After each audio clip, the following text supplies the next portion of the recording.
चीन का शंघाई दुनिया भर में हाईटेक प्रोडक्शन के लिए मशहूर है। इस शहर में बड़े बड़े प्लांट्स में टेस्ला की इलेक्ट्रिक कारें बनाई जाती हैं, तो यहाँ पर इंटीग्रेटेड सर्किट्स का भी निर्माण होता है, जिनके बगैर दुनिया भर में इलेक्ट्रॉनिक्स की रफ्तार थम जाएगी। ये तस्वीरें उस शंघाई शहर की हैं जब कोरोना से पहले सब कुछ सामान्य था, लेकिन अब तस्वीर बदल चुकी है। शंघाई अब ऐसा सूना और उदास नजर आता है कि इस शहर के 2.5 करोड़ से ज्यादा लोग अपने घरों में कैद हैं। ये लोग काम पर नहीं जा सकते हैं। ऐसे में यहाँ फैक्ट्रियों की मशीनों का शोर थम गया है। इससे दुनिया की दूसरी सबसे बड़ी अर्थव्यवस्था की रफ्तार को एकाएक ब्रेक लग गया है। कोरोना के बाद सामान्य होते हालात के बीच नवंबर 2021 में शंघाई से computers, chips, electronic hardware, telephone, car और ऑटो पार्ट्स का करीब $10 अरब का निर्यात हुआ था। लेकिन अब चीन में जारी लॉकडाउन के बाद यहाँ से सप्लाई में भारी गिरावट आई है। इससे भारत समेत दुनिया भर की अर्थव्यवस्थाओं के सामने चलने का संकट खड़ा हो गया है। पार्ट्स की कमी से प्रोडक्शन जारी रखना बड़ी चुनौती साबित हो रहा है।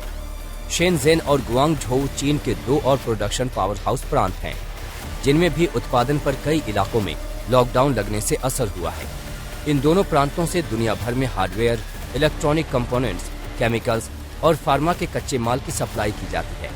यहाँ तक कि भारत का फार्मा सेक्टर भी 70% कच्चा माल चीन के इन्हीं दोनों प्रांतों से आयात करता है। इससे भारतीय फार्मा कंपनियों के सामने बड़ी समस्या खड़ी हो गई है। चाइना में लॉकडाउन की वजह से शंघाई पोर्ट्स पर कार्गो के सामान में काफी डिले देखा गया है।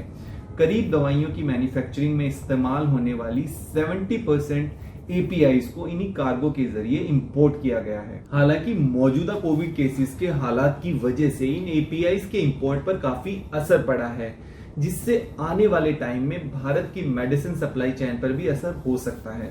वैसे तो NPPA ने 1 अप्रैल से 800 जरूरी दवाओं के रेट्स बढ़ाने को मंजूरी दे दी है।